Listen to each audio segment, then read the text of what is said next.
Hello friends, never underestimate any problem, no matter how funny it seems। ये आपको एक real life story बता रहा हूँ जो आज से बहुत साल पहले जो ऑटोमोबाइल जायंट है जनरल मोटर्स उसमें बना हुआ था। एक फ़नी कंप्लेन आप कह सकते हो, या उस समय उनके जो कस्टमर केयर एग्जीक्यूटिव थे उन्होंने जिसको फ़नी कंप्लेन माना था, वो फ़नी कंप्लेन उनके पास एक बंदे ने की, एक कस्टमर ने की। कंप्लेन ऐसा था कि उन्होंने लिखा, जो पॉन्टिक डिवीज़न जो था जनरल मोटर्स का, उसमें उनकी कंप्लेन आई थी। कंप्लेन में ऐसा कहा गया था कि जो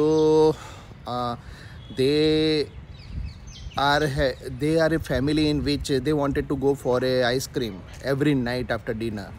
सो वो लोग जब आइसक्रीम के लिए जाते थे तो आइसक्रीम के जाने के साथ वो क्या करते थे कि वो अपनी फैमिली में एक छोटा सा वोटिंग जैसा करते थे कि कौन सा आइसक्रीम खाया जाएगा। तो उनके घर के आजू बाजू में कहीं एक स्टोर था जहाँ पे वो आइसक्रीम खाने जाते थे।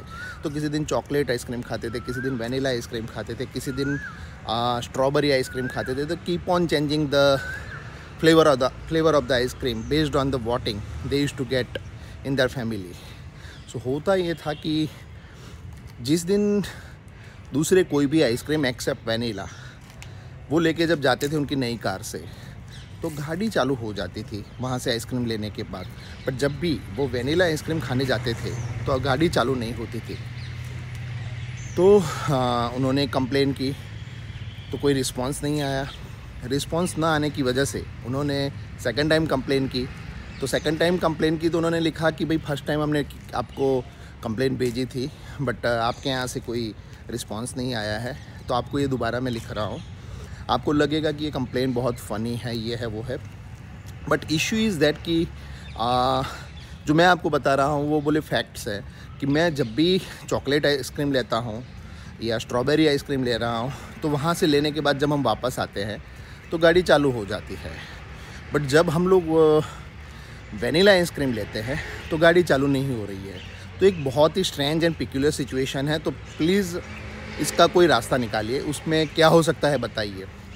तो उन्होंने जब जो इंजीनियर को ये कंप्लेन जो मार्क हो गई, तो engineer means as compare to other countries, US में एक चीज़ है कि हर चीज़ को, छोटी चीज़ को भी एक तवज्जो दिया जाता है, उसको एक वेटेज दिया जाता है। तो उनका जो इंजीनियर था वो ढूंढने के लिए निकल पड़ा।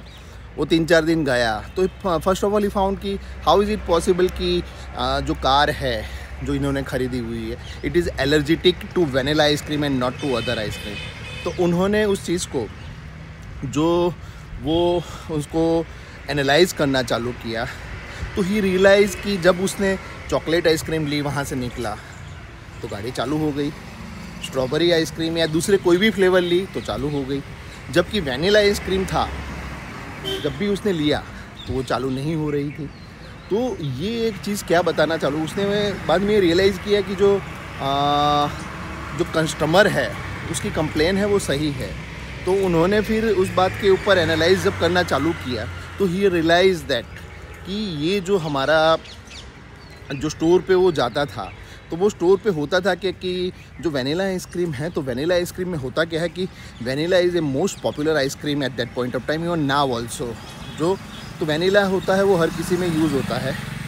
तो वनीला आइसक्रीम का जो स्टोर था वो बिल्कुल पास था। जब स्टोर में घुसते थे तो वहाँ पे ही वो वनीला आइसक्रीम का स्टोर था। जबकि जो दूसरे जो स्टोर थे, जो दूसरे फ्लेवर्स थे, वो थोड़े पीछे की साइड थे।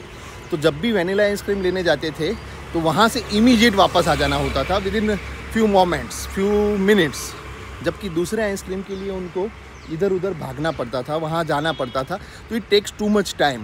तो ये जो प्रॉब्लम था, what he found, that engineer has found that this problem was due to the vapour formula. तो जिससे क्या है कि दूसरे आइसक्रीम जब लेने जाते थे तो गाड़ी वहाँ से लेके आए और लेके आने के बाद जब उनको थोड़ा टाइम लगता था तो उस पीरियड में कूलिंग का एक टाइम मिल जाता था, तो उसलिए गाड़ी चालू हो जाती थी। जबकि ये वाला जो था आइसक्रीम वनीला, तो वो बिल्कुल पास था, पार्किंग के इमीडिएट नेक्स्ट था। तो उस वजह से होता था क्या कि वो गाड़ी चालू नहीं होती थी। This is a real life story. You may find it funny but you can Google it and you will find that this is a real life story. तो वो इंजीनियर को यूरोका करने का मन हुआ। फाइनली उसने इसका एक जो वेपर के लिए जो करना चाहिए, जो उसका जो कंप्लेन था, वो कंप्लेन को उसने सॉर्ट आउट करने के लिए अपनी टेक्निकल टीम को बोला कि ये जो वेपर का प्रॉब्लम है उसको कैसे सॉर्ट आउट किया है। And then they came out with an formula wherein this problem is removed from all types of any, मतलब उनकी हर गाड़ी में से ये एक प्रॉब्लम निकल गया था।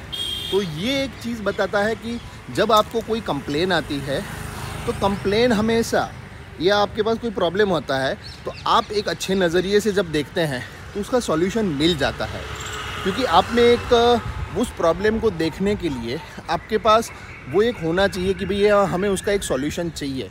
Right now I am at Rajkot, official काम से आया हुआ था। सुबह में मॉर्निंग वॉक के टाइम चलो मैंने बोला कि एक वीडियो बनाते, बहुत दिन हो गए, क्योंकि नया चार्ज में बहुत काम रहता है। पहले तो रोज़ के एक दो वीडियो आते थे, अब तो डिफ़िकल्ट है भाई काम के साथ मैनेज करना, और घर भी संभालना, बच्चों को संभालना।